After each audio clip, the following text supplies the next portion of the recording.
Hello and welcome. Today I'm coming to you with Kirk. He's the CEO and co-founder of Leapsheep. How you going, Kirk? I'm really good, Rob. It's a pleasure to be here. Fantastic. Great to have you on. Kirk's coming to us with a whole heap of experience. He's ex-Microsoft. He's worked out of Silicon Valley. He's worked with hundreds of founders, and you've been an angel investor. So there's a little bit of experience there to draw on when it comes to providing some valuable insights for founders. So I guess, Kirk, to kick things off, what would be one or two pieces of advice you'd give to founders that are starting out there today that you've learned in your journey today? Yeah, great question. Look, I think I feel like I've made most of the mistakes myself. I didn't know there were so many mistakes to make building startups, but having worked with so many founders now, and what we do at Leapsheep is coach founders. We've got a platform and a system to coach founders. So we're quite lucky, and we've seen hundreds of founders on their journey from idea to their first million in revenue. And there's a few really, really common issues we see, which probably won't be a big surprise because all this information is out there. But I think what's happening is founders are not either getting this information early enough in their journey, or they're not able to take it on board in a way that they can really action to a level of quality that's needed. I'll give you a really good example. So when you're starting out a startup, one of the things that you need to think about is, what does success look like?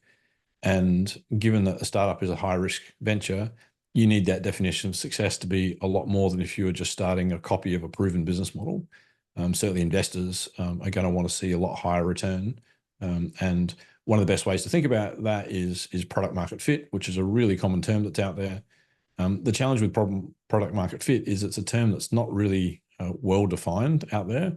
If you do a search on the web or on YouTube, you can see lots of videos about it.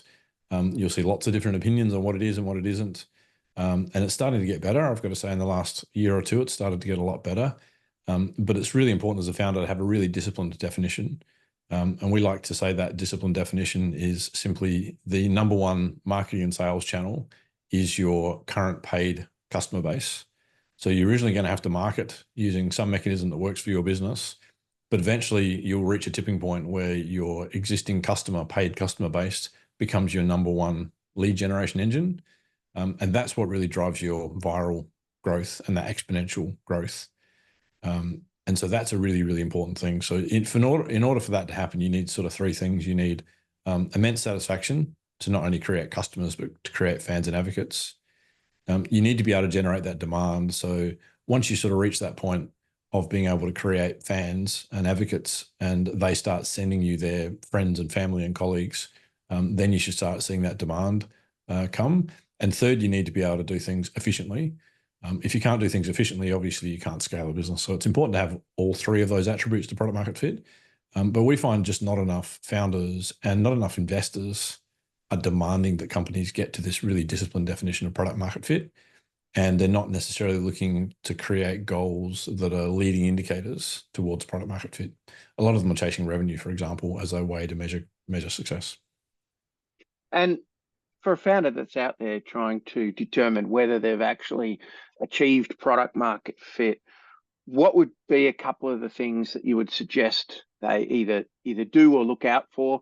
I know you mentioned there that it's when the customer base is your primary lead source, but if they're going through the motion and they're not quite sure, what are some pieces of advice you'd give to them at that stage? That's such a great question. Is how do you get to product? Once you know what product market fit is, how do you get there, and how do you know that you're moving towards it? And we use a really disciplined framework for this. So this is built off the back of customer discovery framework from Steve Blank and Eric Ries. And that basically means know who your global market opportunity is. So know that you can build a business big enough and that it's worthwhile. But then figure out what's the first niche segment that you're going to target within that giant global market opportunity. Because of course you can't be everything to everybody on day one. And in fact, you want to build the simplest and easiest product you can to make your life as easy as you can as a founder. Elon Musk and the Tesla team did this quite successfully by starting off with a two-door Roadster, which was a far easier car to build than any of their subsequent vehicles. So figuring out what is that niche segment that you're going after, and then going and spending time with those potential customers and asking them about their problem, and not telling them about your solution, and really validating that there's a problem worth solving. It's a pants-on fry problem. It's got to be in the top, 3 to 5 things that the customer's thinking about. They've got to be willing to put aside time and resources to be able to solve that problem, and then validate that through some solution concepts, which allow you to invite feedback and do quick iterations on your solution, and then figure out how you're going to launch your first MVP. And that first MVP needs to be very much focused on one, doing things that are paid. There's no point getting feedback from non-paying customers. And secondly, validating the most important aspects of your business model and your idea. And that may take several MVP iterations to be able to pull together all the parts of your solution. And this typically requires a sales-led growth motion, which, there's a lot of talk in the last few years around product-led growth, which is absolutely where most companies want to get to, but it's a journey. And the best way to reach that journey from a capital efficiency point of view is through a sales-led motion. Because if you've got a sales-led motion, you can speak to customers, and the amount of feedback that you can get by talking to a customer versus looking at some data and some logs of your solution is just orders of magnitude better. So having this really disciplined process, and therefore you get these leading indicators at each one of these steps. We've broken this down into a 10-step process, and for every step forward you go, sometimes you got to go 3 steps back and just tweak your prior decisions based on what you're learning, so that you're using your capital as efficiently and effectively as you can. Yeah, beautiful. I think there's a few really good points in there. You mentioned that, product-led growth is like the holy grail, but you don't achieve that from day one. In order to achieve product-led growth, people need to be aware of your product and using your product in the first place. So you mentioned they're starting out with that sales-led growth, and obviously there's a few different ways you could deliver sales-led growth.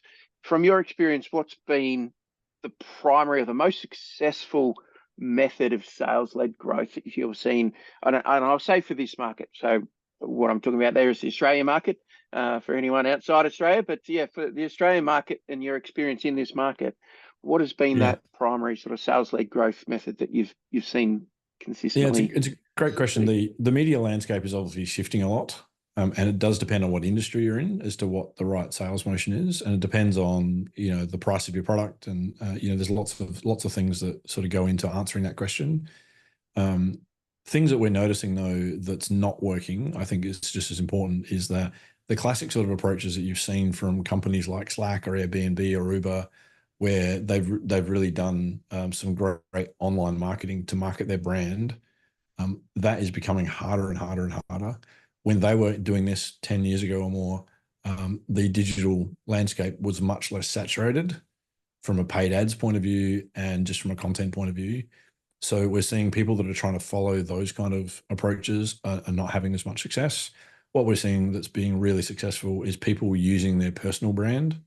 So if you're a founder and you can build a bit of a personal brand, you can cut through a lot of the challenges of trying to explain the value proposition of your product, just because the person that you're speaking to gets excited about you, your authenticity, the passion that you have about the problem, your ability to demonstrate your understanding of the problem. And quite often that's enough with your first set of customers to get them to go, yeah, well, I'll give it a try, not because I'm sold on the product, but I'm sold on the person. And then once you've got customers under your belt, you can then really figure out where you're falling short, fix those things. You can figure out how to message your product better, and you can start to do more product branding and product-led sales. But that personal branding on whatever social platform makes sense for your particular industry and your product is what I'm seeing is the new approach that seems to be working for more companies. Beautiful. That's music to my ears, Kirk, because that's definitely the advice we give out there. Your social platform these days is like putting on the suit when you're going out to a face-to-face meeting used to be in the past, if you're not showing up professionally and clearly on your profile. And what we define that as at Accelerate when we're working with our customers is people need to know you. They need to then start to like you, and therefore eventually they'll trust you. And people still buy from people. So your personal brand plays a massive part. So 100%. that's awesome. And Kirk, it's worth saying, just to build on that a little bit, of how hard it is to do personal branding.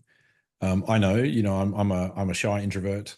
I love the technology and the product side. I love, beavering away in the back room with some code, even though I'm not a coder. But that's sort of my persona. And so the idea that you wanted me to be out front was not something that appealed to me at all. And I think I speak to so many founders that feel this way. But there are ways for every personality type to find a mechanism to be able to get out there and talk. We've helped many founders overcome this problem, because it's a huge challenge, and I feel it deeply. yeah, it's definitely very common, particularly founders who come from a technical expertise background or a domain knowledge background and don't have that, as you say, a Yeah, more extroverted nature. So, yeah, 100%. definitely a big issue. Well, Kirk, just to finish things off, is there anything else that you would add to what you've said in terms of founders being aware of what they need to look out for as they're commencing their journey? Look, I think the best thing you can do is to get online and build your global network. It's really easy to get in a bit of a bubble as founders, and we see this all the time. Networking is great in your local space, and I'd encourage you to do that wherever you are around the world. But jump online. I mean, LinkedIn is a phenomenal platform to find amazing people and just connect. And that is the best thing you can do, because generally, if you fail in startups, it's probably not a what, but a who that's going to cause you to fail. Yeah, I think that's great. It's not a what, it's a who.